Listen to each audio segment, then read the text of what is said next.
Permítanme referirme sobre las reflexiones de alrededor de estas últimas 5 décadas.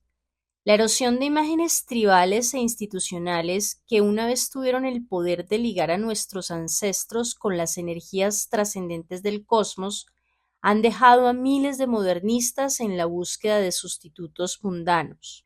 Lo que llamamos psicología profunda ha evolucionado de la deconstrucción de varias autoridades sociales hacia finales del siglo XIX para ayudar a esos individuos que han caído de estas prácticas colectivas y creencias en la tierra baldía del modernismo. Mientras su desconexión de los significados de guía pueden somatizarse en el cuerpo o terminar como proyecciones en varios sustitutos seculares o mundanos, la etiología más común o el síntoma fue la pérdida de significado, la pérdida de una mirada más grande donde uno pueda localizar su propio camino. A pesar de que comenzó como un psiquiatra trabajando en un pabellón psiquiátrico especializado en esquizofrenia y en varias de las patologías del alma humana, Jung evolucionó en su propio entendimiento de que solamente cuando nos involucramos en lo luminoso en nuestras vidas podemos reformular nuestro sufrimiento y encontrar su significado para nosotros. Nunca estamos libres del sufrimiento, del conflicto o de la pérdida, pero somos invitados a crecer más allá del costo temible que cada uno de estos repercute en nosotros. Problemas simples se solucionan a través de cambios comportamentales y actitudinales, todos lo sabemos, pero pocos de nosotros sabemos o queremos reconocer que los temas centrales de la vida nunca se resuelven.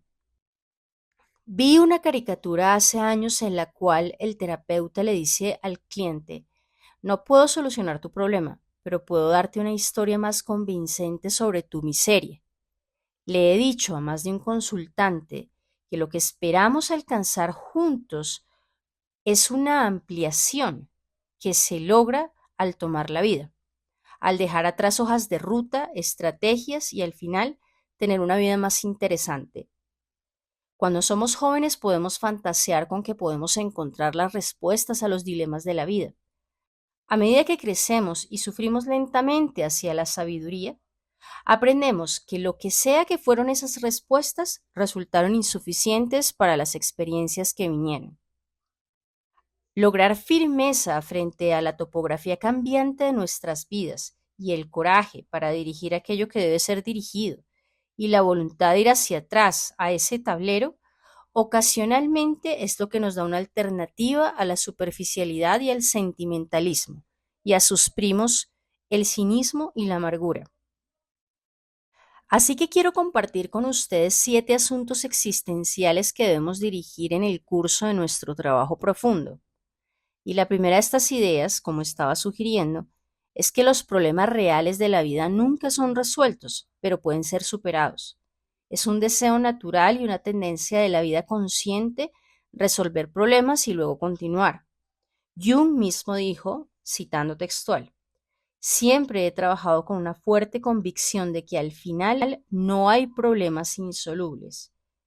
Y la experiencia me dio la razón en la medida en que he visto pacientes simplemente superar un problema que ha destruido a otros. Esta superación, como yo la llamo, resulta ser en otras investigaciones un nuevo nivel de conciencia. Algún interés más alto o más amplio aparece en el horizonte del paciente y a partir de esta ampliación de la mirada, el problema insoluble pierde su urgencia. No fue resuelto lógicamente en sus propios términos, pero se desvaneció cuando fue confrontado con una urgencia de vida más fuerte. Y esto es citado de Jung. Nunca resolveremos estas experiencias porque son siempre parte de nuestra historia psicoactiva, pero conscientemente podemos atender al asunto de vivir en el presente y hacernos esta pregunta: ¿qué me hace hacer este viejo y persistente problema? ¿O qué me impide hacer? Nos obliga a tomar responsabilidad por lo que se despliega en el mundo a través de nosotros. En el libro Tierras pantanosas del alma, sugiero que nuestras visitas periódicas a lugares desechados, tales como la depresión, la pérdida, el engaño, el dolor, de los cuales ninguno de nosotros está exento, se experimentarán tarde o temprano en la vida. Pero para moverse más allá de una postura de rabia e indignación por la traición de la vida, somos llamados a hacer otra pregunta. ¿A qué tarea presente esta tierra pantanosa me está llamando? Hacer esta pregunta nos mueve de una postura de victimización hacia una de involucramiento con el despliegue de nuestro destino. Sin este movimiento, la suerte triunfa sobre el destino. Esto nos lleva a un dilema existencial que es: ¿cómo lograré mi viaje de forma más completa frente a estos obstáculos que no tengo poder de cambiar? Como dijo Jung, los problemas fundamentales de la vida son insolubles y deben serlo, dijo él, porque no pueden resolverse, pero pueden potencialmente ser superados. En esa observación, Jung nos recuerda que cuando nos inclinamos a un lado, en cualquier ecuación, en cualquier dilema, creamos un desbalance que tarde o temprano necesitará una compensación de nuestra parte. En la psicología analítica, el opuesto de una verdad es siempre verdad. Lo opuesto de una verdad siempre es verdad. Por supuesto, la conciencia del ego se conflictúa por su inhabilidad de resolver el problema, pero se obliga a ir más allá, como resultado de ese dilema. Por ejemplo, el regalo último de una relación no es que encontremos a alguien que se encargue de nosotros. Esa persona ya está en escena, es decir, uno mismo, o que nos libere del encuentro con nuestro destino, sino que por el contrario, nos traiga su otredad. Involucrarnos en esa otredad nos obliga a nuestra ampliación. Algunas veces es doloroso. Entonces, el segundo dilema existencial que encontramos en la psicología profunda tiene que ver con cómo nos relacionamos con nosotros mismos y enfrentar el hecho de que, como dice el viejo dicho, la única cura para la soledad es la soledad. En la soledad, aun cuando estamos rodeados por personas, estamos solos, solos con nuestro cuerpo, con nuestro espíritu, con nuestros miedos, con nuestras cargas individuales para entrar en nuestro camino. Hay una urgencia de expectativas con la vasta transformación de nuestra sociedad a través de los medios sociales, por el Internet mismo y, sin embargo, como sabemos, por toda la conectividad del mundo moderno electrónico que nos une y nos beneficiamos de ello. Hoy percibo que estamos más atomizados, más desconectados los unos de los otros como nunca antes. Mientras aplaudimos la libertad moderna del movimiento, la latitud social y psicológica donde la mayoría de nosotros ya no vive con su tribu. La mayoría de nosotros no puede nombrar una tribu real a la cual pertenezca completamente. La soledad se puede catalizar como una enfermedad o una bendición, dependiendo de la psicología que le pongamos. Huir de la soledad también puede ser visto como una huida de nosotros mismos, donde una vez estuvimos conectados al latido del corazón del universo. Con todas nuestras necesidades satisfechas, fuimos abruptamente arrojados en nuestro nacimiento hacia una separación primordial. Uno puede imaginar que gran parte de la vida se gasta tratando de fusionarse otra vez con ese orden primordial, buscando sentirnos seguros, protegidos y nutridos. No hay nada malo con ese plan de tratamiento, por supuesto, pero cuando prevalece ese plan de tratamiento, frecuentemente se sabotea nuestro crecimiento y disminuye lo que se supone que tenemos que traer a este mundo como almas individuales. Así como el abandono crea unas inseguridades para toda la vida, el alma que se apega al niño a flotar o a permanecer inmóvil crea dependencias y envía un mensaje silencioso a nuestros niños. No puedes lidiar con la vida tú mismo. Siempre me vas a necesitar para ayudarte. La generación producida por los contemporáneos llamados padres helicópteros no tendrá suerte en el mundo real que los espera. Una ex colega mía podía decir generalmente en la primera hora si el paciente frente a ella era un niño grande o un niño pequeño. En otras palabras, ¿es esta persona alguien que puede hacer su trabajo o es esta persona que está buscando a otra que le diga cómo vivir su vida? Como dijo Clark Mustakas, los esfuerzos para superar la experiencia existencial de la soledad pueden resultar solo en autoalienación o desvío. Cuando uno evade y niega con éxito la terrible soledad de la existencia individual, uno se desconecta del camino significativo del propio desarrollo. Cierro comillas. Mientras los amigos, las parejas y las asociaciones con otros pueden ser de ayuda, retadoras y dialécticamente contribuyentes al desarrollo, también es cierto que crecemos más cuando estamos por nuestra propia cuenta, cuando tenemos que averiguar nuestro camino, donde tenemos que encontrar el coraje para vivirlo. Quedarse conectados con otros, fusionarse con otros, rodearse de ruidos de toda clase, todas son huidas de estar con nosotros mismos. Y nuevamente, lo único que cura la soledad es la soledad. Jung lo puso de esta forma y lo cito: la más alta y decisiva experiencia de todas es estar con uno mismo. El paciente debe estar solo si quiere encontrar aquello que lo sostenga cuando ya no pueda sostenerse a sí mismo. Únicamente esta experiencia puede darle una base indestructible. Es un principio central, creo, de la psicología analítica. ¿Qué es lo que nos sostiene cuando nada nos sostiene? Por ejemplo, cuando la pérdida del otro está sobre nosotros y estamos con la ansiedad de separación. En vez de correr al puerto seguro más cercano, se nos pide que nos sentemos con ella y la sentemos. Durante ese tiempo aprendemos, para nuestra sorpresa, que algo dentro de nosotros yace para apoyarnos. No pereceremos a pesar de que creemos que sí. Qué maravilloso es saber que uno tiene esta fuerza resiliente dentro de sí mismo. Tengo un amigo de la universidad, John Bauer, de Montreal, y ella nos recordó recientemente qué aislada y depresiva estuvo en nuestros días en Zúrich, en el entrenamiento analítico, viviendo lejos de los amigos y de la familia, en una cultura extranjera, en un idioma extranjero, y ella recordó que nuestros analistas no nos dieron 10 pasos para salir de la depresión. Nos decían que regresáramos a nuestros cuartos en mal estado y nos sentáramos con eso hasta que el sentido emergiera en nosotros. Algunos lo hicieron, otros no. Aquellos que lo hicieron llegaron con un sentido más fuerte sobre sus almas y lo que los apoyó cuando nada los apoyó. Y lo que los sostuvo cuando nada los sostuvo. La mayoría de las relaciones fracasan porque pedimos demasiado de ellas. ¿No es posible que más relaciones puedan sobrevivir si demandamos menos de ellas y más de nosotros mismos? Jung concluyó que la soledad no es hostil u opuesta a la compañía, porque nadie es más sensible a la compañía que una persona solitaria. Y la compañía únicamente prospera cuando cada uno de sus miembros tiene su individualidad y cuando cada individuo recuerda su individualidad. Esencialmente la idea es esta.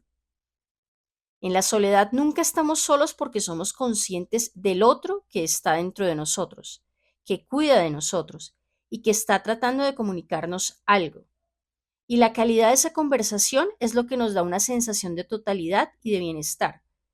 Creo que entonces iremos a nuestra tercera idea, que es nuestra tarea más demandante y útil, que es dirigir nuestra propia sombra. La sombra no es sinónimo de mal, pero la sombra representa esas partes de mí mismo o de personas cercanas, sea grupos, religiones, entidades nacionales, que cuando traigo a la conciencia encuentro problemáticas para mí mismo o contradictorias para mis valores. Jung escribió sobre los avances de la modernidad. Hemos sido liberados del temor. Una horrible pesadilla está encima del mundo. Hasta la razón ha fallado hasta el momento, lamentablemente. Y eso que las personas querían evadir se despliega de forma espantosa. La humanidad ha logrado una riqueza de artilugios útiles, pero para compensar eso ha abierto el abismo. ¿Y qué será de ella? ¿Cuándo se detendrá? Asumimos que aprender racionalmente y las buenas intenciones serán suficiente para llevarnos a la tierra prometida de la paz y la comunidad, pero esto no lo han hecho y no lo harán. La razón de esto es que somos criaturas de motivos abarrotados, grupos dispares de energías autónomas divididas y con una considerable capacidad de autoengaño. La noción de Jung sobre la sombra es de gran ayuda para nosotros para considerar nuestra relación con el mundo. Hace alrededor de 2 milenios, el dramaturgo latino Terrance escribió: "Nada humano me es desconocido". Ahora, la sombra se manifiesta en 4 formas básicas. Primero que todo, y lo principal, es que se mantiene inconsciente. Así que estos motivos ocultos que repudiamos en los demás, muchas veces los derramamos desde nosotros mismos en nuestras relaciones con otros, inconscientemente. O segundo, es algo que quisiéramos no tener, como lo notó hace 2 milenios el rabino andariego de Nazaret. Puedo ver la paja en tu ojo, pero no la viga en el mío. En otras palabras, repudiamos nuestra sombra al verla en otros a través de la proyección. O tercero, quedamos atrapados en ella y somos llevados por su energía. Esto pasa mucho en momentos de fiebre de guerra, locura nacional o confabulación con alguna ideología popular o incluso con una moda popular donde nuestras elecciones individuales son gobernadas por el colectivo. Y luego, por supuesto, nuestra cuarta tarea es realmente hacernos cargo, apropiarnos de ella, hacernos conscientes y tratar de integrar. Y si podemos conducir eso, seremos de ayuda para el mundo de alguna forma. El trabajo de la sombra implica examinar tanto nuestras virtudes como nuestros vicios y preguntarnos, ¿están al servicio de qué dentro de mí? Cada que tomamos una decisión o actuamos algún comportamiento, debemos hacer esta pregunta adicional: ¿está al servicio de qué en mi psique? Por eso pueden ver por qué el trabajo analítico nunca será popular, porque es humilde. Siempre tendremos que enfrentar algo nuevo que no sabíamos sobre nosotros mismos, o tendremos que hacernos responsables de un motivo oculto, o tendremos que revisar nuestro sentido de sí mismos y nuestros valores. Este es un trabajo difícil y requiere una fuerza y una disciplina para lograrlo. La cuarta noción que llegó de mi trabajo con la psique durante estas 5 décadas es reconocer que la psique es también un otro que está buscando una conversación con uno. Muchas veces cuando estaba trabajando sobre un problema o viviendo una situación difícil, de repente el camino emergía y era claro. Cuando Jung y nadie más estaba en el cuarto conmigo, pude clamar que yo mismo lo resolví, pero la verdad es que no tenía la más mínima idea de qué era lo que estaba trabajando en mí y a través de mí. Una de las colegas de Jung, María Luis Bonfrance, dijo: "No soy un dios, yo no sé qué es lo correcto para una persona, pero hay algo dentro de esa persona que sabe lo que es correcto para ella. Entonces traté de respetar eso y tener paciencia con eso y prestar atención a eso, de tal forma que en el tiempo el paciente aprenda a apreciar la fuente de conocimiento que tiene dentro de sí". Cada uno de nosotros tiene un diamante, es decir, un espíritu que se entiende en el mundo antiguo como un intermediario entre los dioses y los humanos. Y cada uno de nosotros tiene una fuente privada de conocimiento sobre lo que está bien para el propio camino, y se expresa en nosotros a través de la función del sentimiento, a través de nuestros sistemas de energía, de nuestros sueños, y cuando pasa, por supuesto, a través de nuestros síntomas, que nuestra psicopatología produce por nosotros. En una carta de 1950, Jung le escribió a Olga Fertain y dijo: "Este trabajo, el opus de la individuación, consiste en 3 partes, de las cuales la psicología solo puede ayudar con la primera, que es dar intuición o insight. Vienen las cualidades morales del individuo. Lo segundo es el coraje y lo tercero es la resistencia. Entonces, la intuición o insight, el coraje y la resistencia. Estos son los requisitos para vivir nuestro viaje y no el viaje de otras personas". La quinta idea es reconocer el rol profundo que juega el miedo en la gobernancia de nuestras vidas. Mucha de nuestra vida, muchos de nuestros comportamientos y motivos están gobernados por el miedo, sea que seamos conscientes de ello o no. En 1912, Jung escribió un libro llamado Símbolos de Transformación. En este, él exploró la imaginación activa de una mujer que fantaseaba con esta figura interna que sería su ideal de Animus. Él notaba allí, y esta es una idea profunda, él dice: El espíritu del mal es la negación del espíritu, de la fuerza de la vida a través del miedo.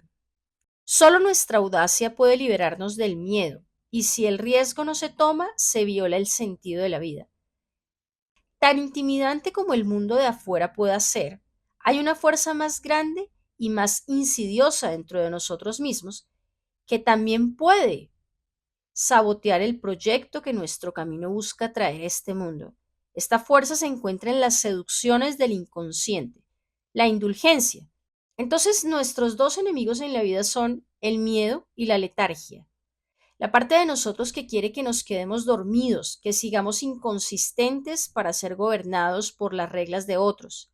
Así que estos son los dos oponentes de la vida y vienen a nosotros de una forma personal en el diario vivir: el miedo y la letargia.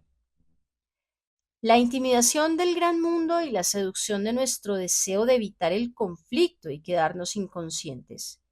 Y ellos son los enemigos de la vida. El coraje se presenta ante el mundo y sus poderes, pero el poder de la letargia no se puede olvidar, especialmente en una sociedad como la nuestra, con su acceso a químicos que nos atontan y fantasías que nos distraen. Vivimos en una cultura que susurra a nuestro oído: cuando lo que está sucediendo se pone duro, lo duro se va de compras. Así que siempre, en todo momento, tenemos que preguntarnos: ¿cómo encuentro mi camino? ¿Cómo hago las elecciones correctas?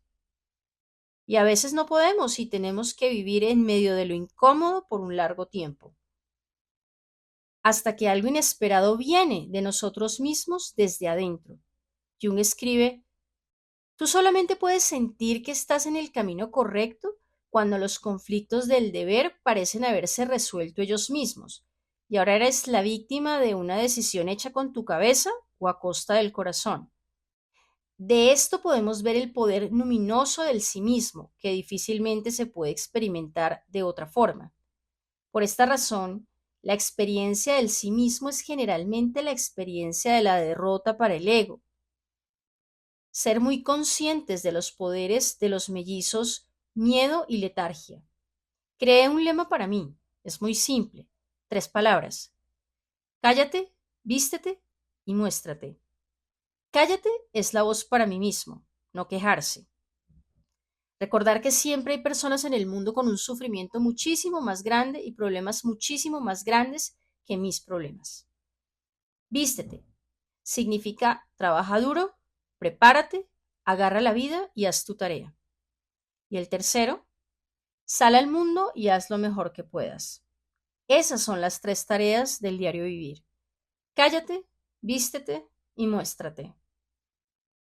La sexta idea es: en un mundo de formas pasajeras, ¿en qué puedo confiar? Jean-Paul Sartre habló de nuestro deseo por un mapa de ruta confiable, una guía confiable para las dificultades de la vida, y él escribió: no hay un camino ya trazado que nos lleve hacia nuestra salvación. Debemos constantemente inventar nuestro propio camino, pero para inventarlo necesitamos ser libres, responsables, sin excusas y aún saber que toda esperanza yace en nosotros mismos. Como Jung nos recordó, hay algo dentro de cada uno de nosotros que sabe mucho más que lo que nosotros sabemos, algo mucho más profundo que nuestro aprendizaje, algo más viejo que nuestros años, algo más duradero que nuestras capas, nuestras convicciones.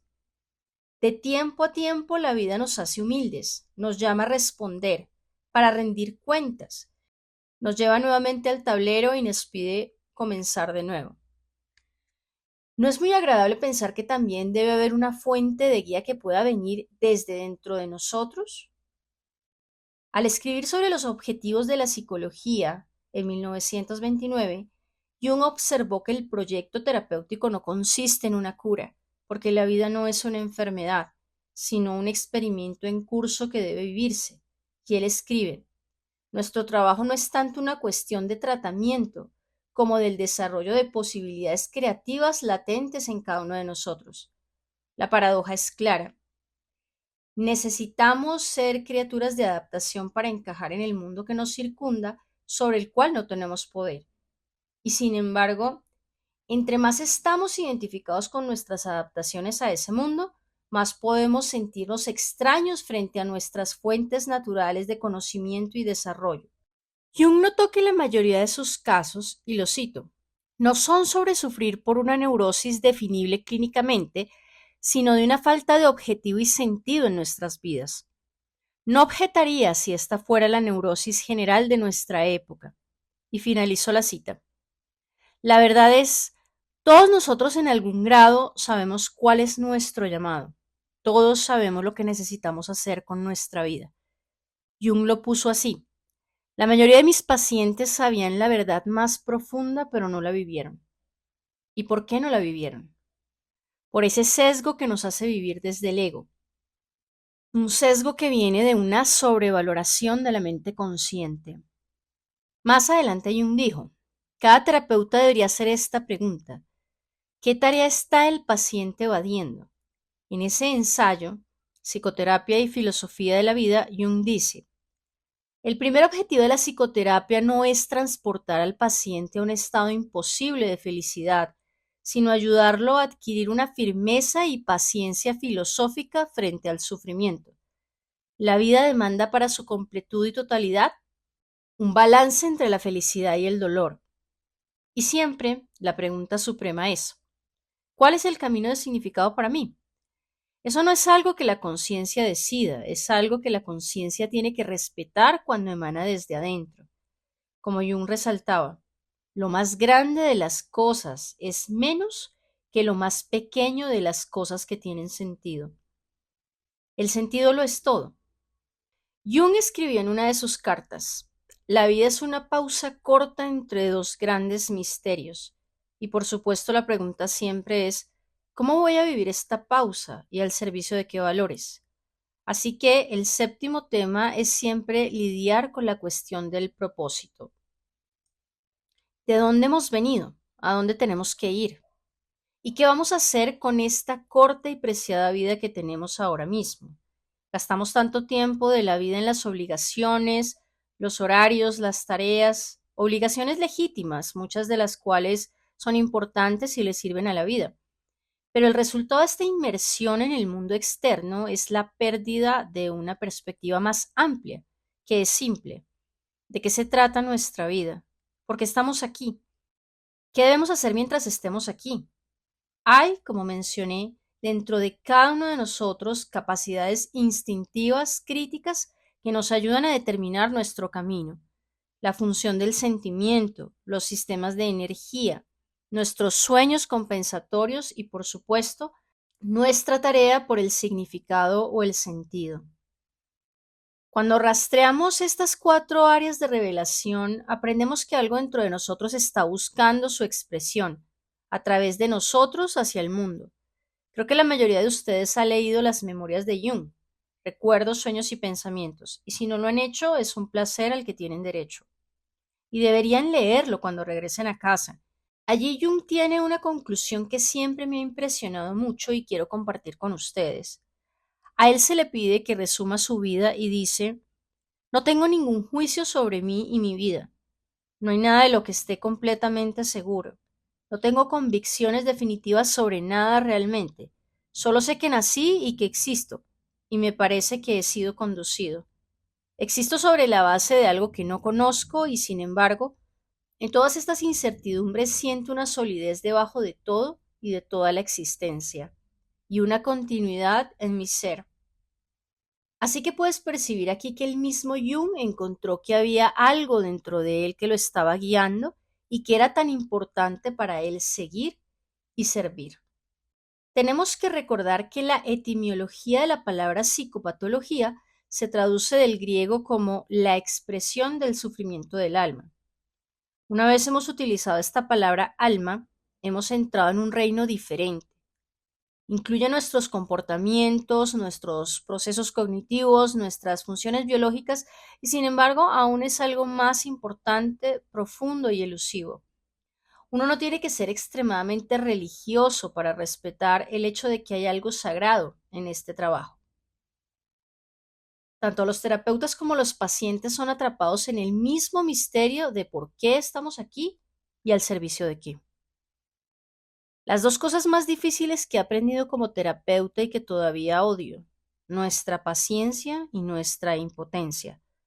Pero la vida y la terapia me han enseñado la disciplina de hierro de ambas, la paciencia y la impotencia.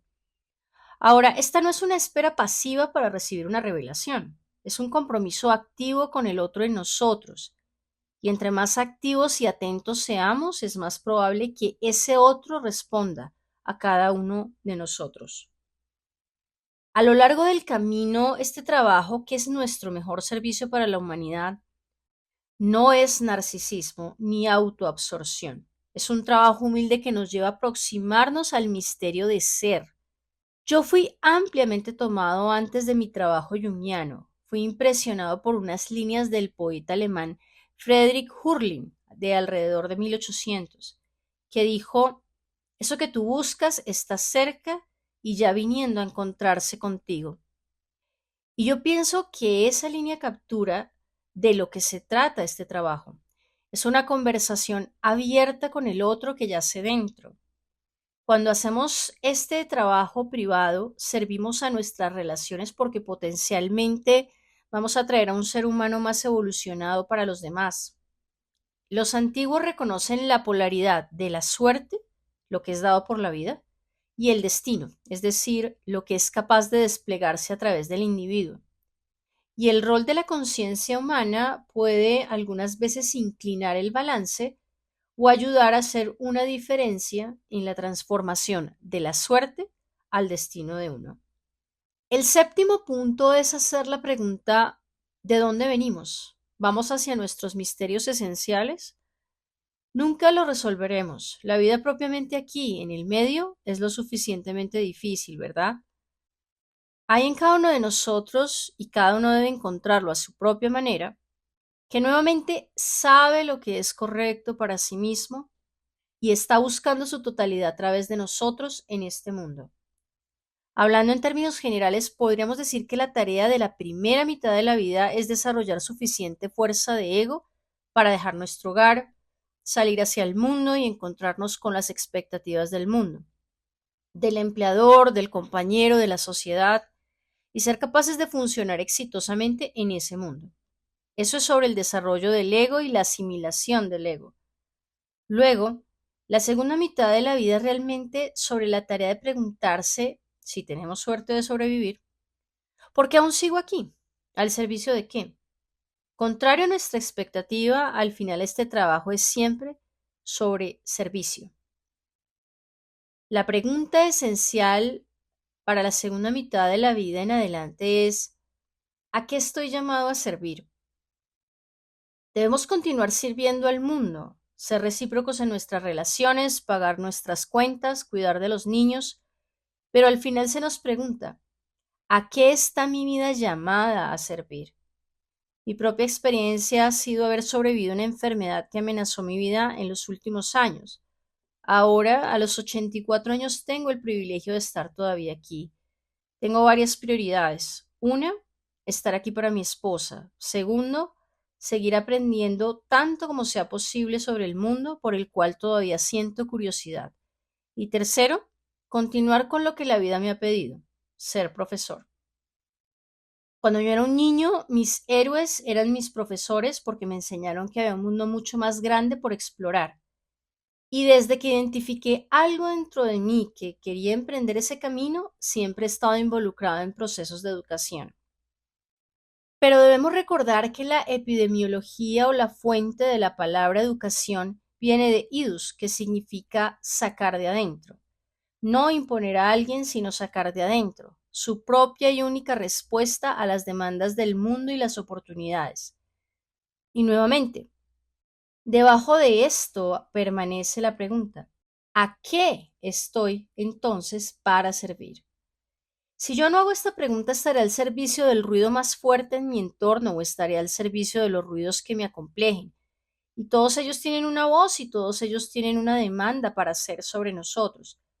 De nuevo, si no hago esa pregunta consistentemente, estaré al servicio de todas las voces que cargamos dentro de nuestra propia psique, y hay muchas allí, porque debajo de nosotros, o debajo de la conciencia, debo decir, Siempre hay una presencia insistente que busca ser honrada y respetada, y cuando no es así, se patologizará y producirá síntomas. Como Jung notó en su libro Recuerdos, Sueños y Pensamientos, él sintió al final de su vida que no había grandes pronunciamientos por hacer, sino confesar que había entendido que había una clase de continuidad en la forma de su ser, desde la niñez hasta la adultez, y que una fuerza, una energía estaba guiando su camino todo el tiempo. Entonces, esto nos trae a cada uno de nosotros la pregunta, ¿cuál es tu tarea hoy? ¿Cuál tarea de sentido se te pide que conduzcas? Sentido que emergerá de la voluntad de entrar en ello. Y parte del trabajo de la psicología analítica es determinar el propósito de nuestras psicopatologías. Por ejemplo, en la mitad de la vida he logrado todos los objetivos que he deseado lograr en mi vida, mis objetivos externos, y sin embargo estuve sujeto a una depresión bastante seria. Y naturalmente me hubiese gustado que esa depresión se fuese lo más rápido posible, pero eso no iba a ser así. Y finalmente esa depresión me llevó a Zúrich y al entrenamiento analítico y también a moverme de una vida de la mente hacia la vida del corazón. Y todo esto viene del trabajo analítico. Así que yo diría a cada uno de nosotros, nuestra tarea es prestar atención. Eso es lo que la palabra terapia del griego significa. Escuchar o atender la voz de la psique. Entonces, este trabajo que tenemos en común es tan individual